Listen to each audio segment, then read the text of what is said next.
Day. We'll hopefully do a round of introductions. We have Fact TV with us, which we're always grateful for, so folks can watch the meeting later on for their benefit. Let's have a quick round of introductions, and we'll start over here. Jim Casino, Finance. Thank you. Team BOC Westminster School Board. Liz Hardy, Principal Westminster Center School. Cheryl Charles, Chair of the Westminster Board. Karen Blanchard, Westminster School Board. Andy Pop, Superintendent. Wonderful. And I think we have a guest, but I don't see, we're waiting for one additional worker. But we're fine. We have a board. So any adjustments to the agenda? Margie could join, so. Oh, Margie's here. Great. All right, Margie, excellent. Introduce yourself quickly, just so that the public knows who you are. I'm Margie Ferry, Westminster Board. So much. Glad you're able to join us. That's great. And our fifth school board member has had a family tragedy, family loss, Charlie Hutchison. He won't be with us tonight, but he will be with us soon. So thanks to everybody for their kindness, understanding. Let me ask if there are any communications and public comments. And a few folks joining us on Zoom, so just checking to see if anybody wants to participate in communication and public. All right, then we'll move on to reviewing and approving the minutes from August 3rd, 7th, and 24th. In your packet, there were minutes from the 7th and the 24th.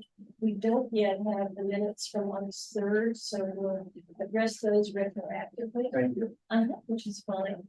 So if I could just entertain a motion to approve the minutes from August 7th and August 24th.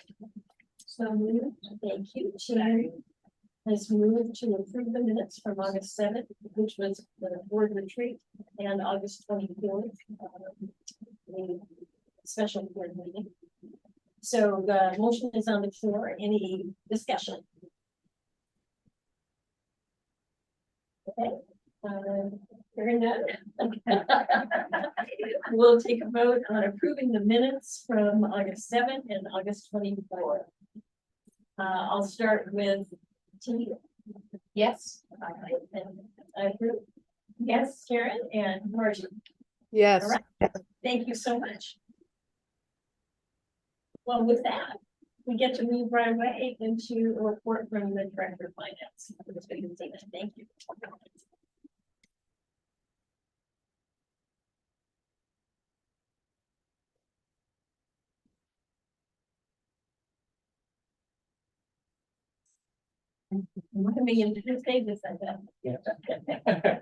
Okay, so this is the new function sheet. And as with anything new, takes a while to get used to it. I mean, you gotta certainly discern what the real estate looks like. And I just want to go through a little bit with you.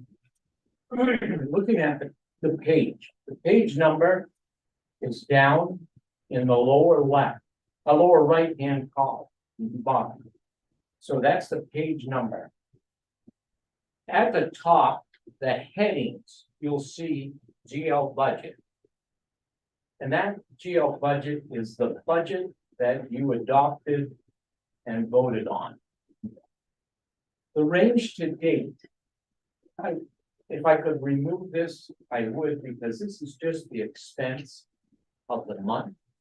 And for me, again, if it's good for some people, great, but I would never use it. Year to date, that is the year to date expenses. So that's important. The balance is just subtracting what you approved for a budget against what has been expended.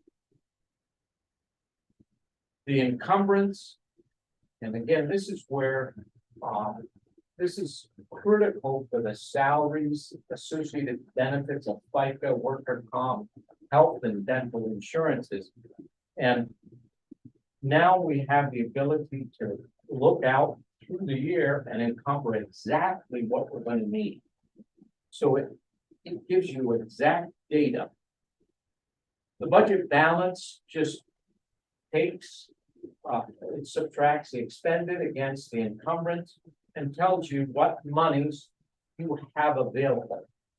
So you can transfer it if Liz said, yeah, we've got 14 more kids than I expected, I need to get a teacher. Well, we can shuffle things around now to accumulate that money into the account that she's going to be expending from. Now, as we're transitioning into this, I mean, it was a heck of a busy summer building and getting the accounts put up. Like to have stock encumbered, and I mean, the bigger money items, tuition. Hey, we spend $1 million in tuition. I don't want to show that $1 million as available. Right. So we will, in the next couple of weeks, we're going to encumber those tuition, and we're going to take a good guess as to what we think we're going to encumber. Some cases like electric, some cases like the heating oil, the wood, we're going to encumber the whole amount. We don't know. There were some board members that said, gee, if you don't know it, why would you encumber it? Well, I know we're going to expend some. The question is how much? And I just want to make sure as we get cash tight, we know where we stand. And if we need to shift money, we can easily know where those pockets are. And I will say this, the one that we know that's going to be available to us. Should Liz have any needs not budgeted, we're going to pull it from the oil. And why I say that is, last year we budgeted oil at $4 a gallon.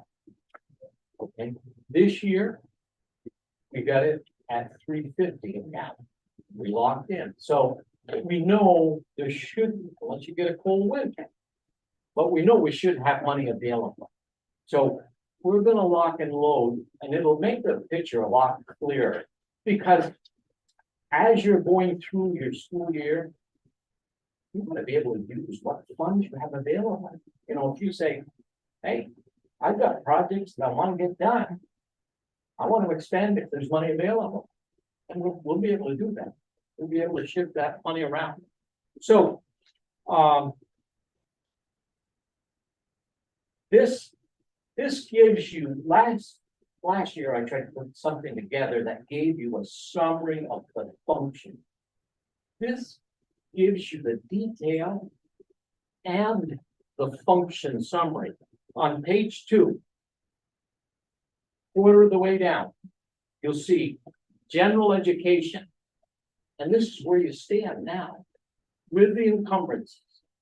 I mean, as they say, this data allows you to analyze your needs and moving money to fill issues that come along. So it should do something that works for you. Now, I will say this. Over on the left side of the page, you'll see a 21-digit number. Now, that's the account code. And I've got a sheet that I'm going to pass out eventually here, but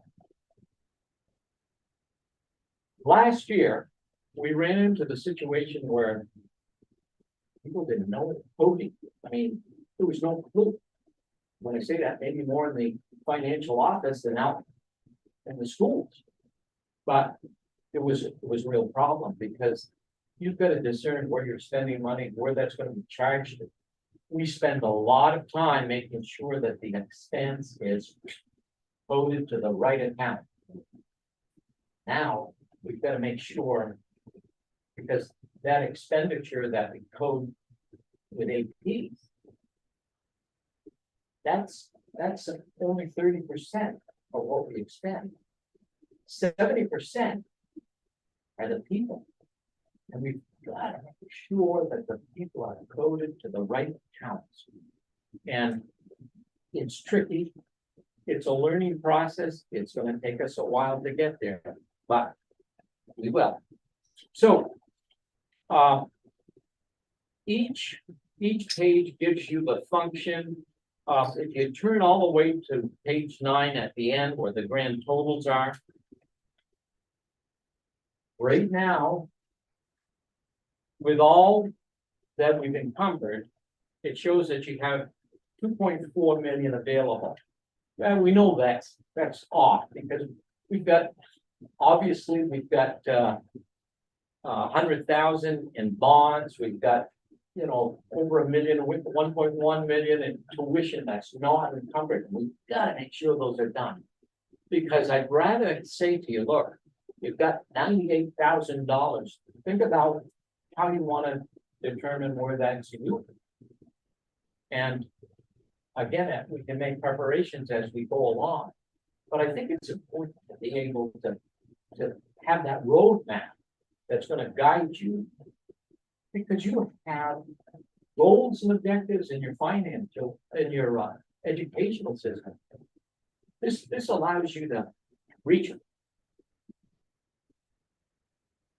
So also to go along with that, that's by function. And not my favorite page, as I said before. But the object sheet is really a lot more telling. And again, this mirrors in many ways, I mean, where you're expending the funds. And we'll just look at the top one here. So teacher salaries. You're budgeted at 1.2 million.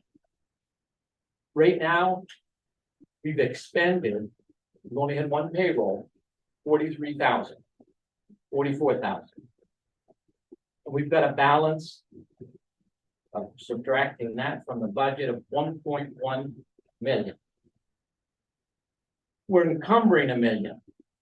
So it says you've got 85,000 remaining.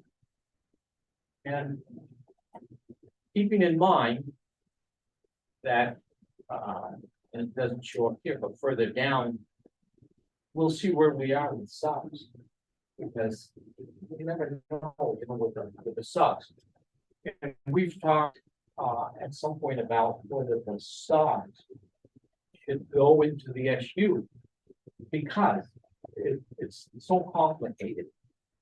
Subs work at various, they could work at 3 different schools, different tax ID numbers. And there are some benefits they can't get them. And Beamer's is one where if you have somebody working at multiple schools, they won't get Beamer's, even though it's a benefit they should get. So this gives you it by function, and you know where tuitions are. It's a quick read. If you want to get a particular area where you're interested in saying where are we with how we're expending. Life insurance, property and life insurance, property and liability insurance. We're going to be cutting those checks the 15th. And again, that'll be all expended. And so that money will be gone. But I just think for me, there's a lot of value with the objects. We can get this information now just by a press of a button. It's done. If you said, I want it every day, you got it every day. This is just so easily to generate. And last year, and it took me 2.5 hours maybe to generate. So this is fast. Okay, the last sheet that I have for you. Any questions that you might have? I don't need to rush you, and I don't want to. Only question I have, it's probably mine. So if this is the 23-24 budget, right? Yes. And there are a lot of expenses that have been that are expended at 100%. Yep. And that is because they're at the beginning of the school year trying to figure this out, so. 100% left, they haven't done it.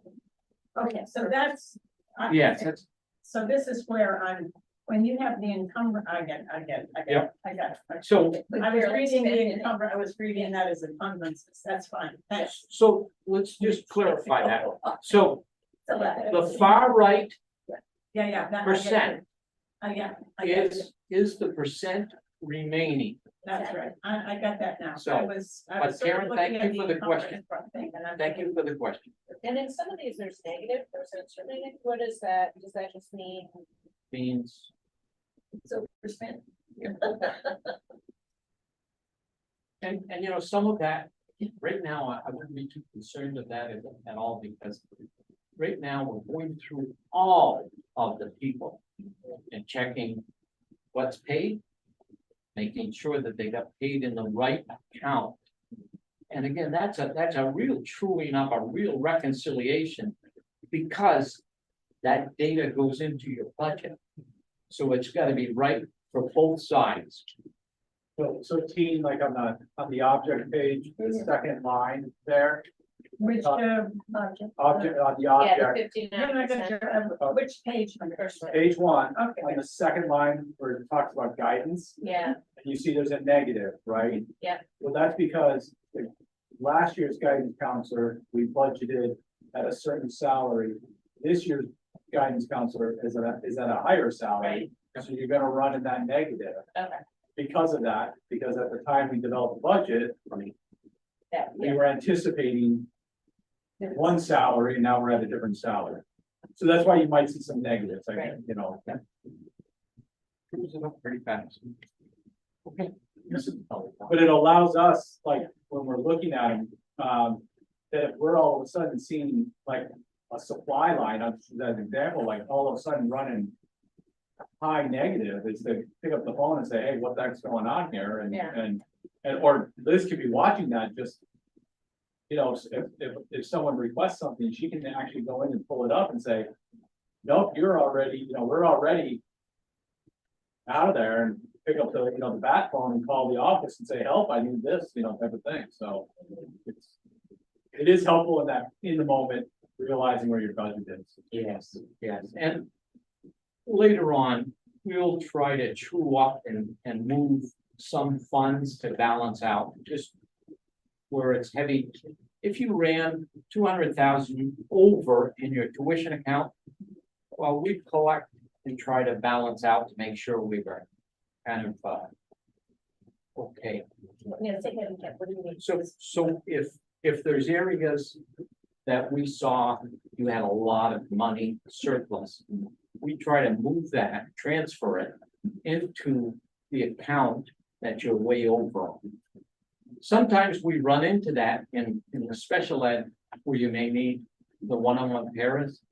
And I mean, I've seen 400,000 over on a para line because of the special ed needs. So it surprises. Yeah, there is. Right, and that's, I'm thinking about conversations at town meeting, for example, the voters vote to approve the budget overall. They see a designation of line items. However, it's still up to the leadership to determine how monies are spent in the end. There is still some flexibility to do what you're talking about if need be. Yes, and they're really, the vote and what they're passing is really the bottom line. Correct. That's what they're approving. With your revenue sheet, you'll see that it shows a grand total of 4,849,731. Now that's all, right now, that's what we projected revenues that you would receive. But it doesn't count for the 300,000 of balance, surplus balance that you put in to offset taxes. With that with that 300,000 in, it matches that 5,149,731 to the dollar, and that's what you want. So moving right on.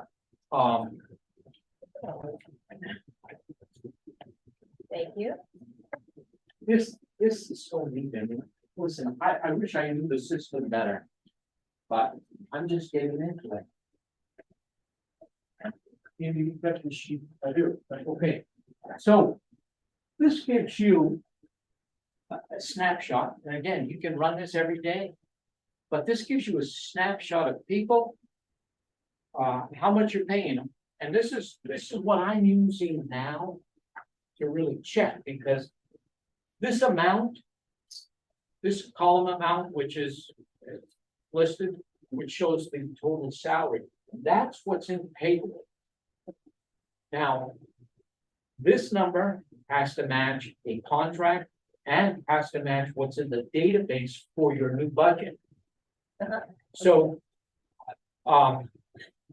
This is, this gives me something to check the system and make modifications now. Before we get further down the road and say, oh gee, that's in the wrong account.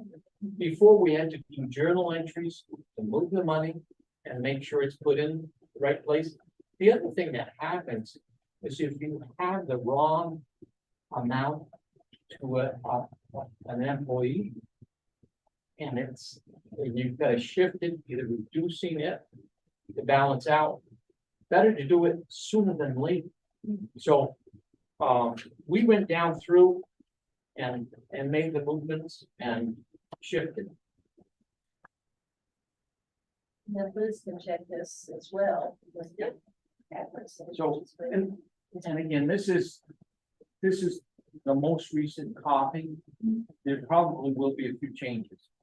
So if I was to add on to this, with just seeing this, because I know we didn't have this the other night, because I know you're just finding all the reporting. Yeah, we have to provide the association this information on a yearly basis, and it's always felt like some Indiana Jones exploration to try and get it, which having it all here. Because then a teacher can look, someone can look at it and say, wait a minute, I should be, and we can correct it Yes. now, so. Yes, because it does give you on that sheet, it gives you, Step and the amount that's paid to date. Yeah. And so you know what the remaining is, easy for them to look at. But it also, as Andy just said, it is the step in the column, Yep. all of that, which is essential, that's great. For you. Yeah. Reported, yeah. Passes out nothing. The account number sheet, Okay. and again, this is just,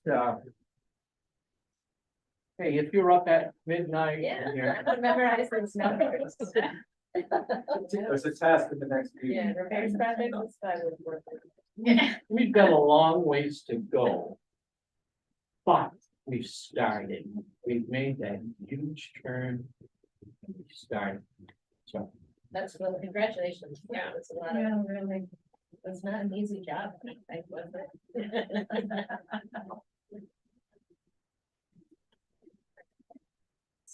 Is there anything else you want to report to? We'll open up for more questions. Yeah, that's probably it for now. That's probably it for now. Oh. So are there any questions? Liz, do you have any? I did jot down a few questions, but I think I can connect with you. They're just really line specific and, like I just looked at the West electricity. And I just was wondering, it's already overspent on page 8, and I guess what I was wondering is there a way to refinance where I can click on, figure out what was spent on that line? Yes, Okay. yes, and again, I will say this. We want to make lines for accounts that are important to us.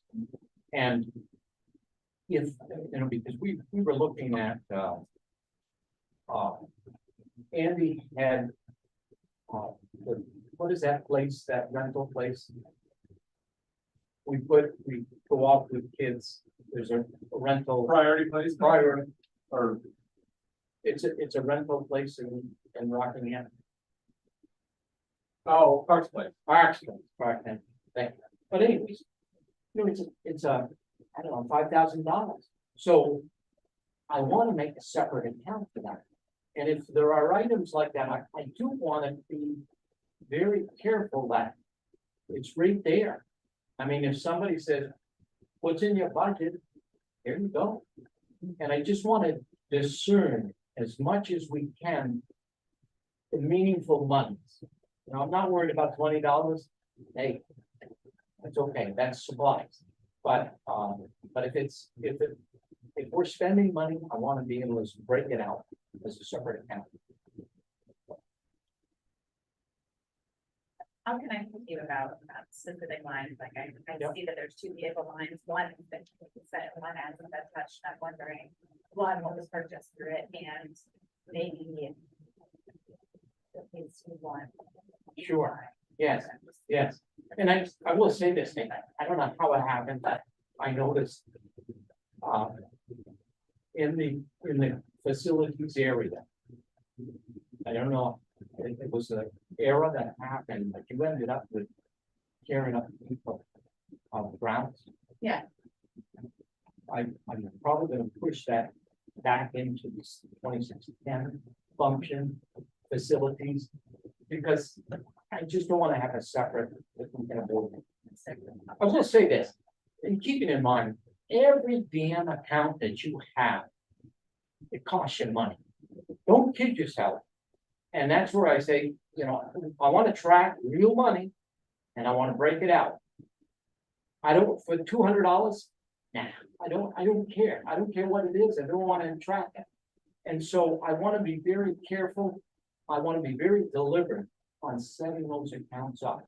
I want them to be meaningful money that you need to track. So. Oh, a couple of comments there. In answer to Liz's question, she's going to be able to go into the system and see the detail behind anything online.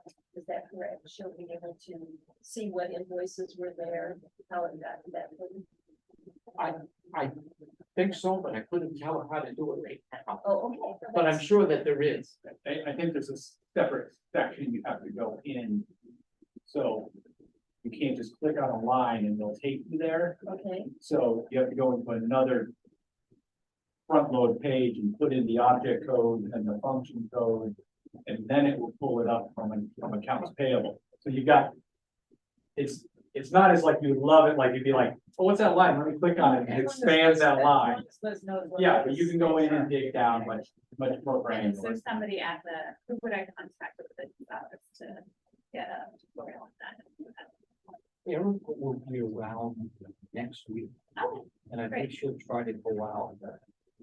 You know, you'd hope that there was a quick drill down.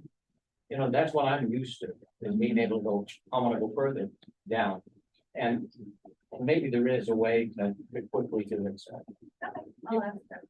And I want her to go through to, I want every principal to be able to go into the reports that I've created and be able to pull that at any game you wanted to pull it. so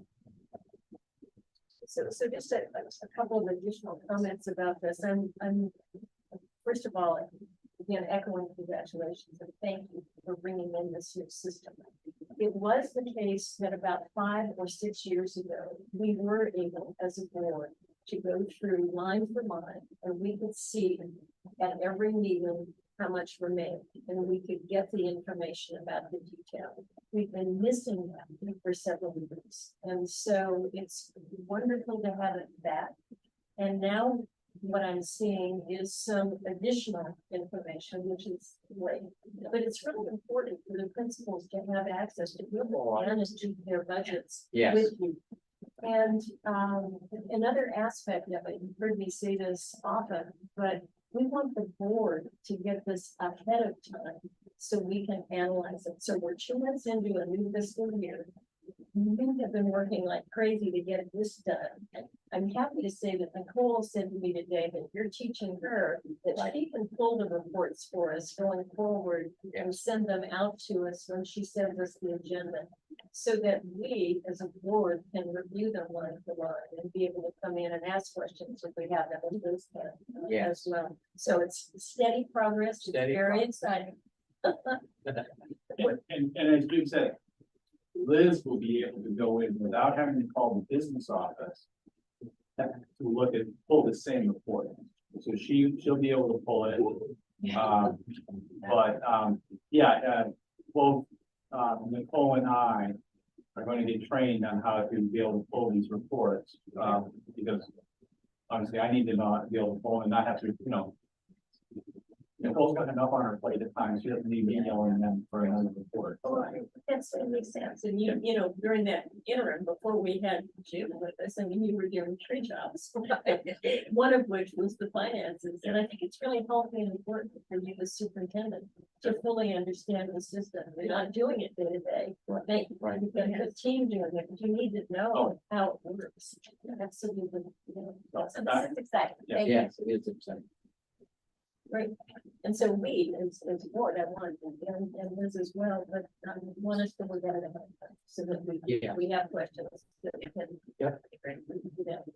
And this is perfect timing for, as we look ahead to budget season. So Liz, you'll have a bit of time to get into all of this and figure out where you might need more, where you could use less. So, yeah, great. All right, exciting. Now it's time for the principal's report. Equally as exciting. Jim, are you gonna head north or what's your? I am, unless you need me.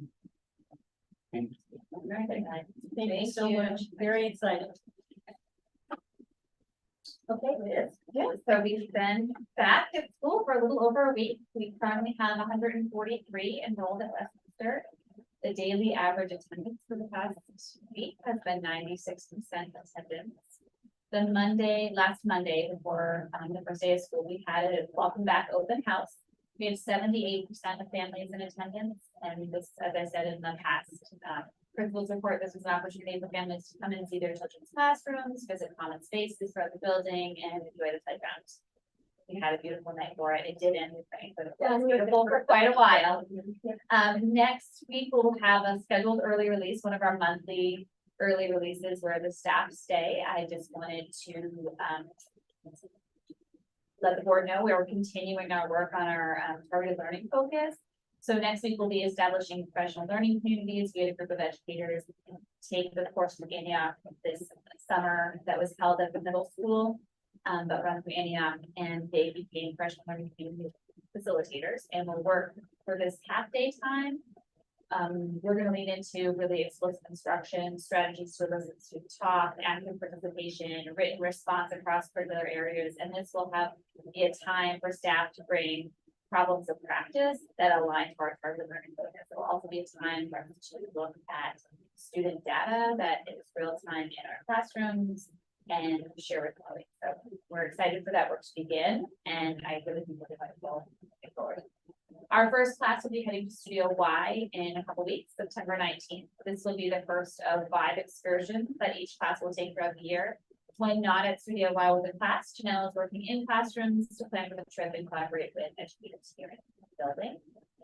6th grade will be heading to Kuwait the first week of October 2nd, which is right around the corner. And as we know, this is a 5-day environmental learning experience for our 6th graders. The camp is in Salisbury, Vermont, right on Lake Denmark. It's beautiful. We will host a vision screening by the Lions Club on Monday, September 18th. They provide vision screenings to all students and recommendations if they recommend families bring them to that optometrist. Can you tell me when they're going to celebrate The week of October 2nd. And then math testing will happen. That's coming up too in a couple weeks. That'll be right at the beginning of October, and students in grades 1 through 6 will take this assessment. This is a norms test that assesses both math and English language arts. The results of these assessments are used to determine and guide instructional interventions. Grades 1 through 6 will take the math in the fall and the spring. Kindergartners will take the assessment in the winter and the spring. And then we're back in the building.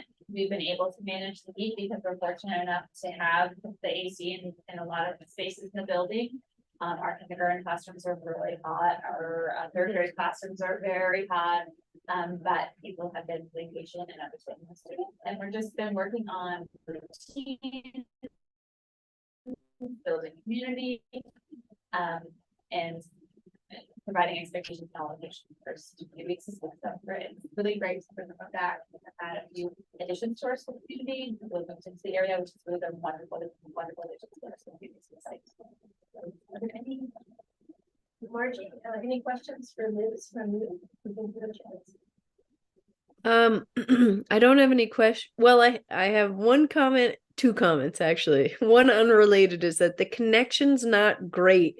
You guys are I don't know if it's on, I don't think it's on my end, but I can't hear you very well. But then the other one is that I visited Keewaydin this weekend. And it's such a cool place, and I'm so excited that our school gets to take part in that in the 1 week there. I think that's a really special thing. So that's awesome. That really lays the groundwork for our sixth grade to come together as one class. And they lean on this work that they'll do in October all year. So it's really a great experience that we're able to provide to our students. And that informational meeting is on Monday at 5:30 to 6 for any sixth grade family that want to learn more about how we can get your child ready for the trip. That's great. So Margie, can you hear any better? Andy just moved. Yeah, that's better. That's definitely better. Thank you, Andy. Paul is staring at us. The owl is much more in proximity. Yeah, all right. So a question, I don't remember what we projected our numbers to be, but we were at 152 for most of last year. So how is this 143 matching our projection? Well, if I go back, I know the document that I want to refer to has projected our projected incoming kindergarten. Right. So the amount of students that actually came is much less. So it's the kindergarten class. That's that makes sense. It's just a better verifying what the difference. Well, and I think last year there were 2 sixth grades, right? And now there's 1 sixth grade, so that probably. Yep, so last year, The bigger class. look at my multi-year, so I have the numbers correct. Right. So we had 27 exiting sixth graders.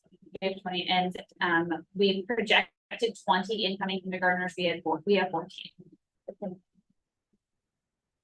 And that is on top of the move outs, the move in, the shifts. I've heard lots of very positive things about it. Say that again. But just I've heard lots, the kids are like, my own kids have just loved everything about the beginning of the year. So, yeah, which is great. They came home, it was funny, that first day, they're like, I guess Westminster's just really into cows now. All the cows. Oh, right, so we have the grants for that. The grant funds really go to organic milk dairy farms in Newfane, and so we are serving milk, the organic milk near the cafeteria. We are serving milk in cups, which is a new routine we're learning. And so the people from Nova came on the first day of school and passed out some swag, lots of cow hats. I don't know. And it's unlimited. The kids can get additional milk if they want to. Oh, yeah, I love the milk. Yeah, it's great. That's very exciting. Yeah. Absolutely wonderful. So relatedly, students were going to work on a banner for the board to use, okay, so that's in progress. So that is, we have been up against the humidity really all week. So it's been having a hard time drying. So we are all crossing our fingers that we put it in some AC tonight. Tomorrow we'll be able to finish it up and it should be ready for tomorrow afternoon as somebody wants to come by and pick it up. All right. We'll figure that out then. Yes. Thank you. Yes, that's great. And I did want to say, just projecting to next month. I know, Andy, you had talked to me about wanting staff or students to present at board meetings. I do have staff who are interested in, they were planning tonight and I couldn't get it on the agenda fast enough, so they'll be planning on the next month. Sure. which would be our regular meeting, which is the first Thursday of October. Yes. Okay, great. Wonderful, thank you so much, both of you, for that.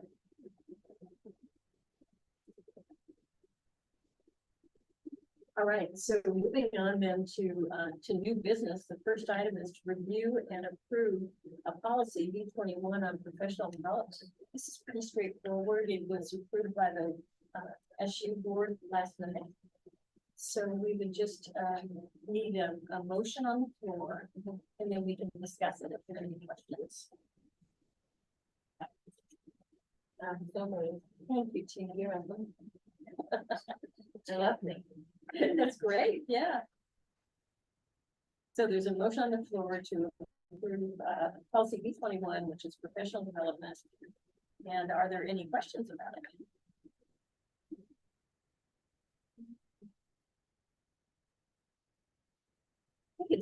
Andy, why don't you speak to it just for a minute? It's standard, but it's important. No, yeah, as you say, it's standard, however, it does outline, and give us, some guidance as to how we will, provide professional development for our teachers, but how we collaborate with them in developing that professional development.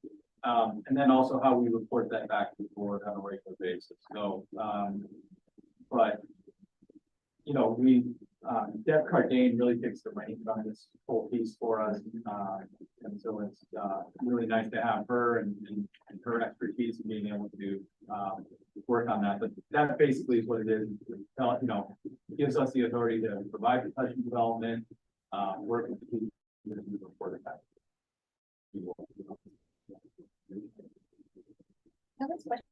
All right, so let's do, just because we have Margie on by Zoom, let's just do a roll call. Vote on that. So Margie, how do you vote on approval of this policy? Yes. Thank you. Steve? Yes. Yes. Okay, and that's a yes for me, so unanimously approving B21. The next item is the WNESU bylaws, and actually, we're not prepared to take action on that tonight. Nicole sent out to you the current bylaws. Not included yet are the proposed changes, although Teen and Karen, you would have received the proposed changes because they were on the agenda for the SU meeting last night. Yeah, I have that. You gave me one. You know, there were, this one was the, so I got some from Andy. Oh, yeah. I might have handed you my packet, but that's okay. Well, I got two packets, so maybe I do have yours. You know, so we'll bring this back to the agenda at another date. The SU, last night, let me make a comment about that because it's relevant to this. We had on the agenda the topic of the need for revision of the bylaws, the handbook for board members, which you've all received, which gives us all guidance about kind of the operating rules for our board meetings, and the rationale for that actually is related to especially to open meeting law. And so last night we had the opportunity to spend about an hour with our council Pietro Lynn.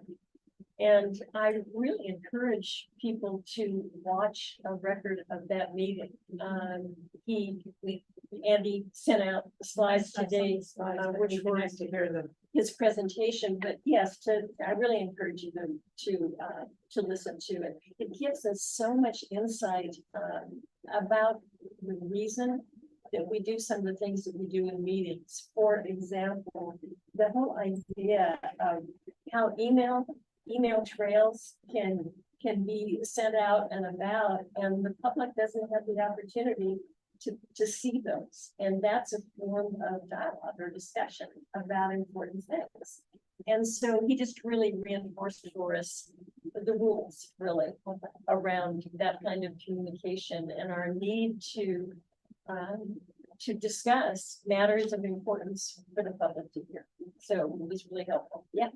If I could just add, I actually received some communique from members of the public who happened to have watched it either through Facebook or however they're watching it, just thanking for us for having Pietro and how clearly he articulated rules of board and how clear the whole presentation was. So I think it was helpful even for public. I know we could have done that training. We didn't need to do it in public, but I think it was beneficial.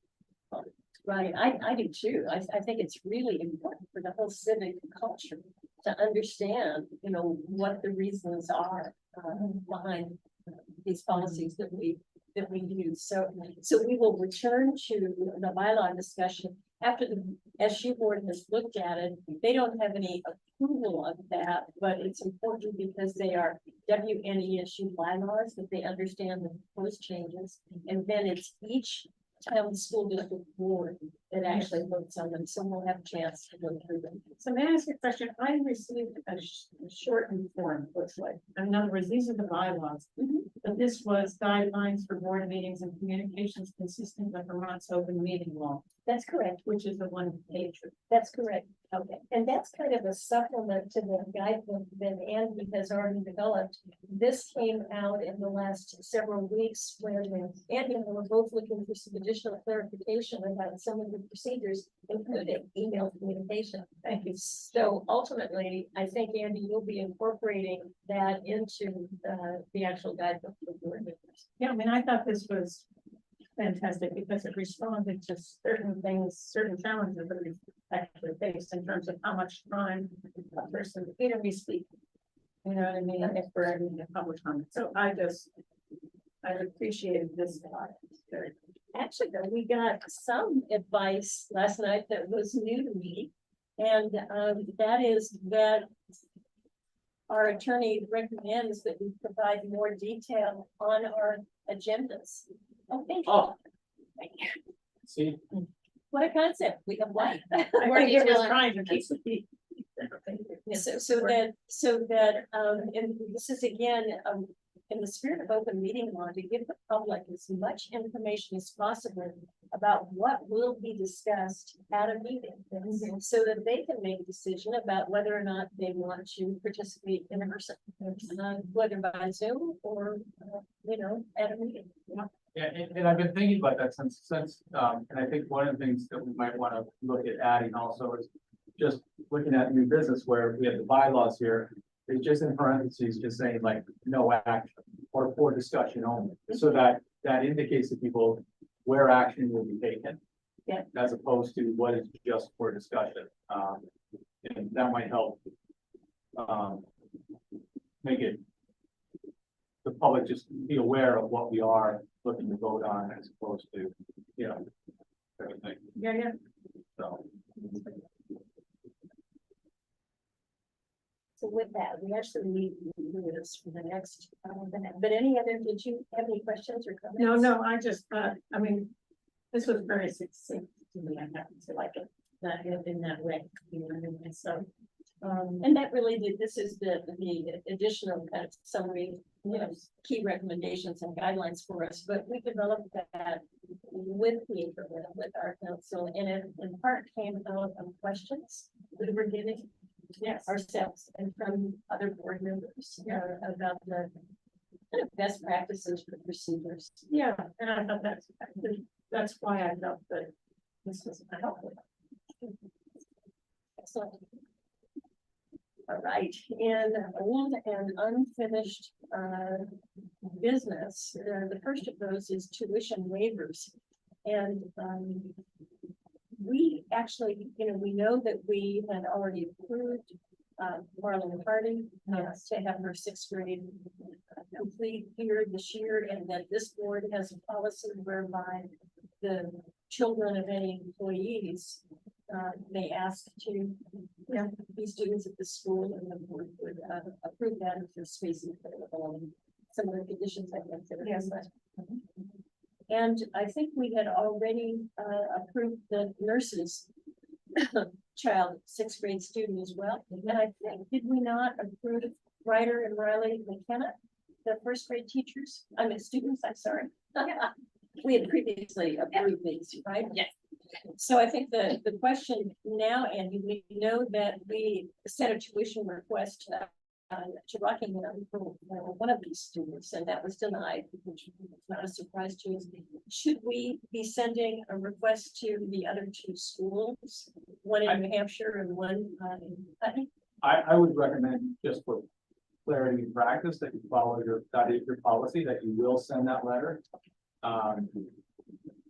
As you said, I think we may already know the outcome, but it's just worst case scenario, someone says yes, and here's a check. You know, but at the same time, I think you just follow the policy.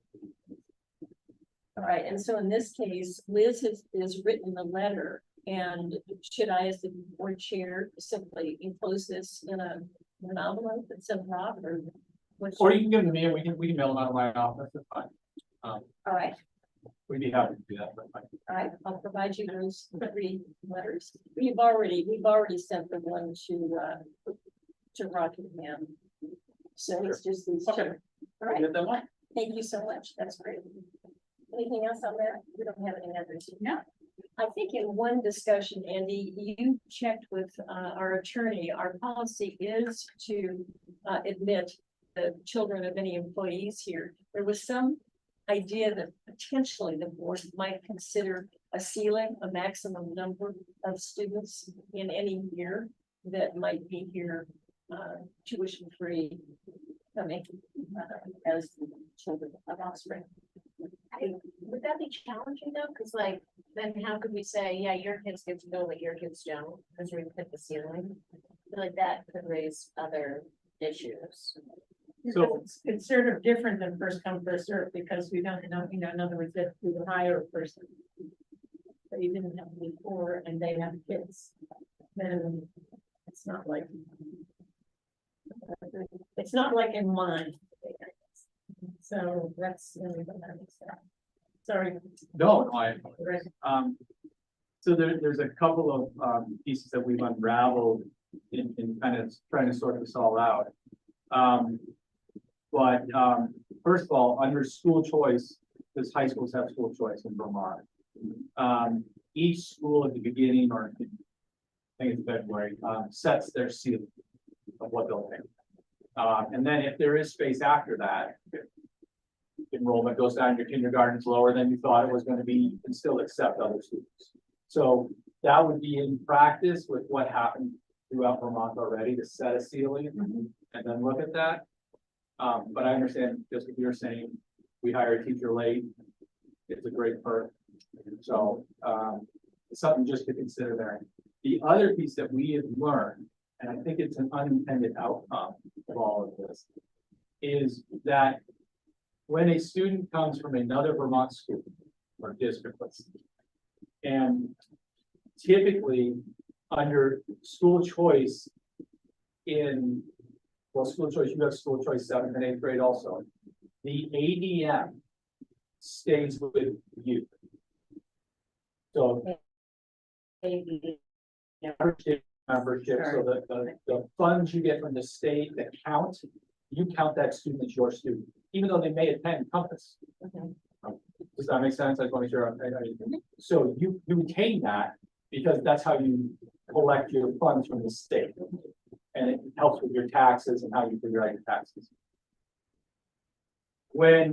If a student comes from another district to you, and that district agrees to pay for that student, then they keep the ADM, that other district, just like you would send a student to Compass or somewhere of that nature. If Rockingham were to send a student here and pay for that student, they keep that ADM. You don't keep the ADM. You can't count that student in your counts. So your 143 should not, for state counts, count any of these students. So that lowers the number of students you have. So that impacts your ratio budget, if you will. Does that make sense? Yeah. That's why Well, in this case, if we're not being paid for the 4 I get there. Oh, okay. There's the unintended consequence. Okay. We checked with the state and we're trying to unravel this a little bit more. Nobody gets the ADM. In a situation where one district is not paying and another district is agreeing to receive without payment. It's unclear. The initial response we got from the state was nobody gets the ADM, which I don't think was the intended outcome. So we're trying to unpack that more because potentially, you know, a student who was a Putney student, let's just use that, and comes up here. And Putney says, well, we're not gonna pay, and you're not getting anything. You can't count that student, and Southeast loses the funds on that student as well. And so it's a lose-lose situation from a tax, but not, you know, I mean, student gains, because they're coming here, so I mean, not. So that's, So the state makes out. potentially, yes, where does that money go, right? Does it get redistributed out to other schools? We don't know, so we're unpacking that, so I don't have, we discovered that just the school was kind of opening, but we were trying to track it a little bit and trying to get a handle on it. I hope by your next meeting, I can have a little bit more clarity for you, because, you know, I don't know if a district agrees to pay $1. Does that circumvent that kind of, that law type of thing, or, you know, type of thing, like where Rockingham owns Hadley Field and rents it to the high school for $1 a year, and then that way, you know, type of thing. So we're still looking at that, but I'm not overly worried, but as you're talking about ceilings or unlimited type of stuff, I did speak with a parent who asked about, you know, they're going to be working in our district and put their child with 10th year, and they don't work for you, but they work within our SU. That's different. I know. That's so not in our policy. I understand that, and I'm very much aware of everybody who loses in that situation, right? So it's a little different. So working through some of this, our 7th and 8th graders, we pay tuition to the schools that they Correct. go to, so they are counted and they are part of Yes, our they are part of your count. Yes. ADM. And so currently, as we play this out, we have 4 students that we would not be counted in our ADM. We have 4, 2 6th graders and 2 first graders. Right. And you're gonna continue trying to unpack all Yes, this. and so, yeah, I just, and again, I think, maybe there is a ceiling that you can afford for that purpose, and as long as you go into it knowing that maybe that's a decision you make, if that is consider, I don't know, so it's just something. We didn't know that at the time when we were going through all this and we found that out, so. And far better that we think it through before we have openings of staff and positions. Far better than we try to do it. And again, what we're also trying to understand is, well, let's say if, let's use Rockingham as an example. If Rockingham reciprocated with a similar policy, so a student choose, you know, if a parent worked in Rockingham, child could go work there, but no monies were exchanged. Is everyone still losing? According to the state, yes, and that's what we're trying to, that doesn't make sense, it doesn't even get the OMSU. So it's not like we're taking from another SU or something of that nature, that's what we're trying to. We're gonna continue to try to Yes. work on it, because we also really like it as an incentive, we like it for the families, all of that, so thank you for your efforts to help us on that as well. Do we have any, maybe you would have this, there's any interaction with Steve, any update on the solar installation, any news about the roof for the gymnasium? I have not heard any update from Steve. Have you? Yeah, I have a, well, it's not here, actually, Steve also has been dealing with family, issue, so, but I did ask him for an update. So, they are still working on getting a structural analysis. And there is, what he told me is, that currently, the contract is signed and ready to go. So he is working to, get that structural analysis in. We did have some communique after your last meeting with the vendor, your solar array vendor, back and forth. And so, I would have to dig through my email, but I do believe they were setting up a time, and where Steve was, I think some of the discussion was, do we have to use our engineer, can we use their engineer, and stuff like that, and my recollection was, Steve was like, look, if your person can do it, let's get him in. Yeah.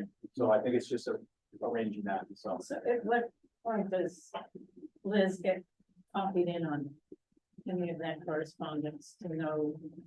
I think that was probably just an oversight, Just thinking of that. yeah. Oh, yeah, I'm sure there are things that I'm planning, but Just checking my email to see what that last correspondence was. Andy, as you're checking, you said the contract is signed and ready to go. I don't know what contract. I don't think it's not the full seller contract yet, because we'd be waiting. I think his reference is that we've chosen the vendor. And so, but we haven't, finished signing the contract. That's his note that he has, so I would have to unpack that. Right. So, And I think it's a Westminster contract. It's not a SU contract. Correct. So that's, yeah. See that contract. Steve's last correspondence was on the 25th with Chad from Vermont Solar. And they were asking some questions about like what kind of roof material is planned for the gym. The recommendation is for an EPDM or rubber membrane roof.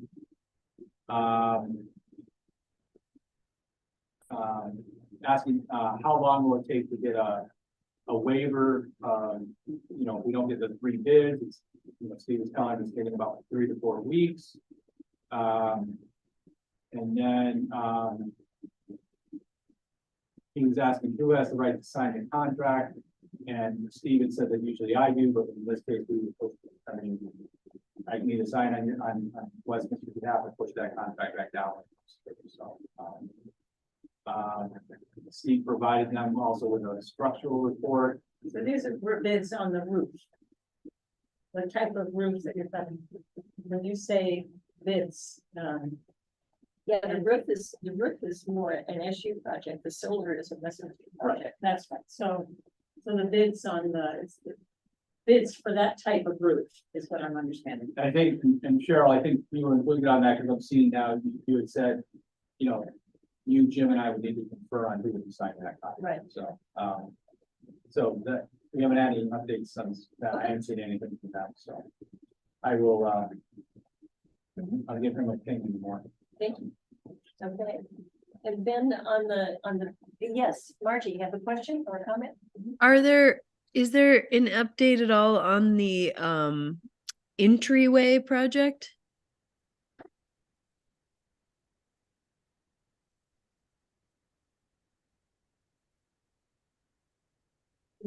Just looking through emails. Yeah, the sound isn't working again, guys. No, I'm kidding. It's because it was silent, right? I would have to get back with you on that because I think that we were getting ready to go out to bid. I'm not seeing it on the list you just gave me. But I believe that we were just finalizing some things with the architect. We had met just before school opened up on some finalizations. I got a bill from the architect to play that. So I think it was just a matter of finalizing some things, and then he's got to put an RFP together and push that out. So I don't know. I don't have a timeline. I apologize. Okay. So When I then came in today, I was thinking, gosh, it'll be really nice to have that new entryway. I'm only still saying that Liz needs to be copied in on, someone has to be thinking about when Liz will be copied in on this information, because people are gonna be asking when, what? You know, like the board members, when's that entryway going? And then she said, I have no idea. They know it, you know, it is, so. You need to know that information, because you get questions about it. Thank you. The next subject is the pavilion, and Margie, we got a request from Steve Horton. If you and Steve could talk directly in order to have a conversation with the vendor who submitted a proposal to us, just to see if the additional information can be obtained. That's where Yeah, we I are. saw that.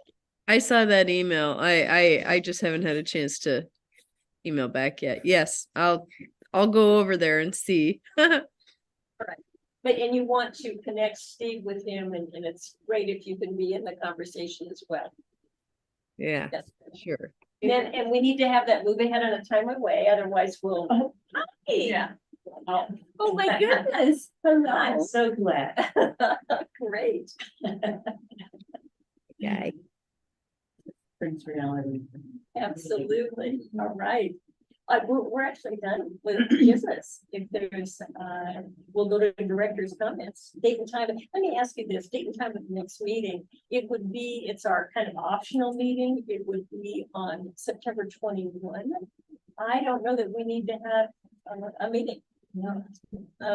If some That would be things, fine.